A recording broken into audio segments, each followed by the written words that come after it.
Assalamualaikum warahmatullahi wabarakatuh. Saya Dina Mulana Diza dengan NIM 230705155. Di sini saya akan menjelaskan mengenai understanding the methods and tools for data backup and retention. Video ini dibuat untuk memenuhi tugas keamanan jaringan. Langsung saja ke penjelasannya. Strategi backup data, full, incremental, and differential. Strategi backup data. Backup data adalah proses menyalin dan menyimpan data penting agar dapat dipulihkan jika terjadi kehilangan data, kerusakan sistem, serangan cyber, atau bencana lainnya. Ada 3 metode utama. 1. Full backup. Full backup adalah metode yang menyalin seluruh data sistem atau directory tertentu ke media cadangan. Kelebihan, mudah untuk diproses pemulihan atau restore, karena semua data tersedia dalam satu backup. Kekurangan, membutuhkan waktu lama dan membutuhkan ruang penyimpanan yang besar. Contoh, dilakukan seminggu sekali untuk menciptakan baseline data. 2. Incremental backup. Incremental backup adalah proses mencadangkan data yang telah berubah sejak backup terakhir, baik itu incremental maupun full. Kelebihan, menghemat ruang dan waktu backup. Kekurangan, proses pemulihan lebih lambat karena membutuhkan backup penuh dan semua backup incremental berikutnya. Contoh, backup penuh pada hari Senin, lalu hanya perubahan harian disimpan hari Selasa hingga Minggu. 3. Differential backup. Differential backup adalah mencadangkan semua perubahan data sejak backup penuh terakhir. Kelebihan, restore lebih cepat dibandingkan incremental karena hanya membutuhkan full backup dan satu differential backup terakhir. Kekurangan, ukuran backup bertambah setiap hari sampai full backup berikutnya dilakukan. Contoh, full backup hari Senin, lalu setiap hari mencadangkan perubahan sejak hari Senin. Tools populer, Acronis, Vim, Sync, Backup. Yang pertama, Acronis Cyber Protect. Solusi backup all-in-one dengan fitur keamanan cyber, mendukung backup ke cloud, lokal atau hybrid, cocok untuk bisnis kecil hingga enterprise. 2. Vim backup dan replication, fokus pada virtualisasi, firmware, and Hyper-V, memiliki fitur backup, recovery, dan replikasi, populer di lingkungan enterprise untuk server dan workload virtual. 3. Rsync, tool baris perintah berbasis Linux, Unix. Sinkronisasi file antar sistem dengan efisiensi tinggi, cocok untuk backup terjadwal dengan stream otomatis. Terakhir, cloud backup tools, contoh Google Drive, Dropbox, AWS Backup, Microsoft OneDrive. Menyediakan redundansi dan akses dari mana saja, ideal untuk organisasi yang mengadopsi infrastruktur cloud. Kebijakan retensi data dan legal compliance, GDPR dan HIPAA. Retensi data adalah kebijakan organisasi tentang beberapa lama data harus disimpan sebelum dihapus secara aman.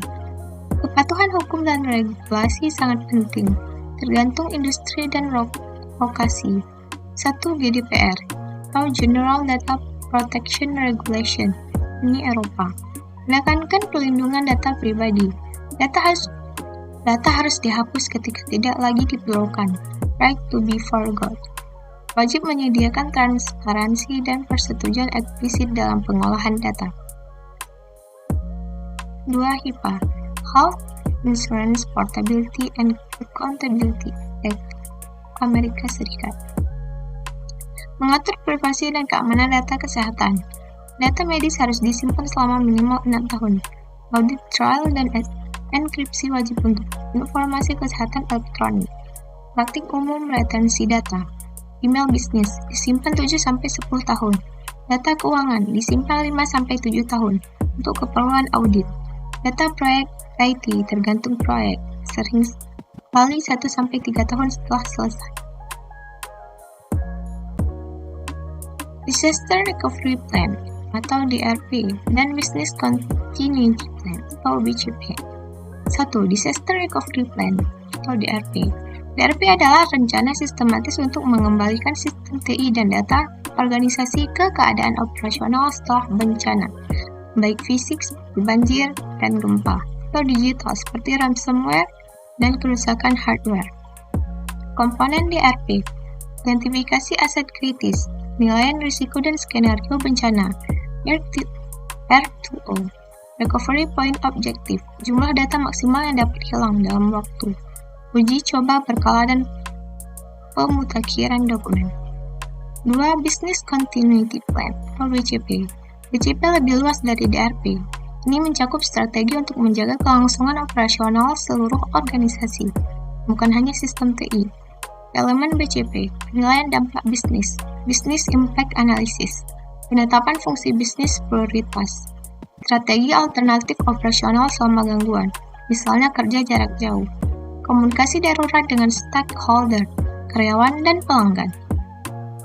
Kesimpulan, memahami metode dan alat untuk backup dan retensi data sangat penting dalam menjaga keamanan, ketersediaan, dan kepatuhan data dalam organisasi.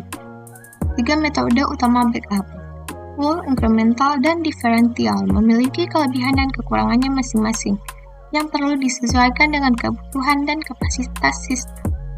Penggunaan tools backup seperti Acronis, dan layanan cloud mempermudah proses pencadangan secara efisien dan otomatis. Selain itu, kebijakan retensi data harus dibuat dengan memperhatikan aturan hukum seperti GDPR dan HIPAA, guna menghindari pelanggaran privasi dan menjaga integritas data. Akhirnya, untuk memastikan data tetap tersedia dalam kondisi darurat, organisasi perlu memiliki Disaster Recovery Plan atau DRP dan Business Continuity Plan atau BCP yang terstruktur dan teruji. Dengan strategi backup yang tepat dan perencanaan yang matang, risiko kehilangan data dapat diminimalkan dan kelangsungan operasional bisnis terjaga. Sekian penjelasan dari saya. Apabila ada kesalahan dan kekurangan, saya mohon maaf. Assalamualaikum warahmatullahi wabarakatuh. Terima kasih.